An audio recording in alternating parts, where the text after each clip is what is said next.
ఎవరు లేదు, నేనే. కనుక నేను శుద్ధించాల్సిన ఎవరిని? నేనే. దేవునికి స్తోత్రం. హల్లెలూయా. అంటే దావీదుకు ఒక క్లారిటీ ఉంది. నేను ఎవరిని శుద్ధించాలి, నేను ఎవరికి ప్రార్థన చేయాలి, ఎవరి ఎదుట నేను కృతజ్ఞత కలిగి ఉండాలంటే అది నన్ను బలపరిచిన దేవుని ఎదుటనే అంటున్నాడు. ఎవరిని ఎదుట? దేవుని. నన్ను బలపరిచిన నా దేవుని. ఈరోజు మనం ఎవరికి మనుషులకి ఎలాంటి ఈ కృతజ్ఞత ఎలాంటిది తెలుసా? అమ్మగారు ఒక గిన్నె కూర వేసింటే అయ్యగారు ఒక గిన్నె కూర ఉంటుంది. ఈ కృతజ్ఞత ఉంటాయి. జాగ్రత్తగా ఏ కృతజ్ఞత? ఒక కూర వేసి ఒక గిన్నె కూర వేసి పంపించినాడు. ఈ పక్క వాళ్ళు ఏం చేస్తారు? దానికి కొంచెం ఒక 2 ముక్కలు అడ్జస్ట్ చేసి పంపిస్తారు. ఈ కృతజ్ఞత కాదు దేవుడికి కావాల్సింది. నువ్వు కావాల్సింది ఏంటంటే దేవుడు నీ పట్ల చేసిన మేలుకు, నీ పట్ల ఆయన చూపిన కృపకు నీవు ఆయనకి కృతజ్ఞత కలిగి ఉండాలి. దేవునికి స్తోత్రం. ఏది మంచిది? నరుడికి ఏది మంచిది? దేవునికి కృతజ్ఞత కలిగి ఉండటం మంచిదా? మనుషులకి కృతజ్ఞత కలిగి ఉండటం అసలు చెల్లించగలము. ఏ విధంగా కృతజ్ఞత? భవిష్యత్తు నేను వెళుతున్నాను మార్గంలో సపోజ్ చెప్తున్నా, ఒక 2 కిలోమీటర్లు వెళ్ళాలి. ఈ లోపల చిన్న బైక్ వేసుకుని అడ్డాలు వస్తున్నాడు. లిఫ్ట్ అడిగాను. అడగాలి, అన్నయ్య మంచివాడు కాబట్టి, మంచి మనుషున్నాడు కాబట్టి వెంబడి బండి ఆపాడు.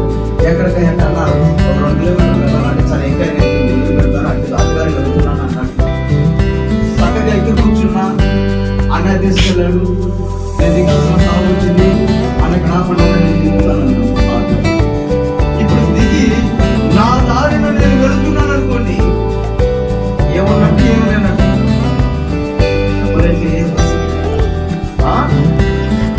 కృతజ్ఞత లేనండి కనపడాలి. నా థ్యాంక్స్ అమ్మా తర్వాత కనపడతాడో లేదు తెలియదు. మరి నేను ఆయన కనపడతానో లేదు తెలియదు. కృతజ్ఞత అనేది ప్రతిదినం ఆ ఎత్తి మన ఎదుటి కనపడాలి. కనపడని వ్యక్తులకి మనం థ్యాంక్స్ చెప్తాం, ఆ వ్యక్తి సంతోషిస్తాడు. థ్యాంక్స్ చెప్పడానికి సంతోషిస్తాడు. కానీ దేవుడు థ్యాంక్స్ చెప్పి సంతోషించి దానికి చెప్పాల్సింది ఏంటి తెలుసా? కృతజ్ఞత చెప్పాలి. అయ్యా, నా పట్ల నువ్వు వేరు చేశావు, నా కుటుంబం పట్ల నీ కృప చూపించావు, నా పట్ల ఇదిగో నా బిడ్డ పట్ల ఇదిగో నీ వాత్సల్యమును చూపించావయ్యా. ఇంతకాలము కూడా ఇదిగో నా కుటుంబాన్ని నువ్వు బలపరిచి నడిపించావు. అందుకు నాయన నీకు మేము కృతజ్ఞత కలిగి ఉండాలి. దేవునికి స్తోత్రం. హల్లెలూయా. ఇది మనకి తెలియదు కదా, అసలు ఇది ఎక్కదు మనకి. థ్యాంక్స్ అంటే అమ్మనే చెప్తాం. ఇది సింపుల్ పదం కదా, థ్యాంక్స్. థ్యాంక్స్ ఏది చెప్తాం బాగా. కానీ దేవునికి కృతజ్ఞతాస్తుతులు చెల్లించే విషయంలో మటుకు మనకి ఆత్మీయ జీవితంలో చాలా వెనుకబడి ఉంటాం. ఎలా ఉంటాం? చాలా వెనుకబడి ఉంటాం.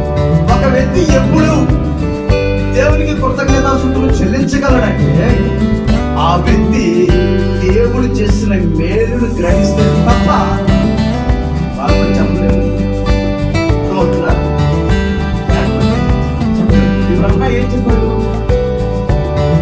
అన్న ఏం చెప్పాడు? బ్రతికించాడు. ఏమన్నాడు? నన్ను బ్రతికించాడు.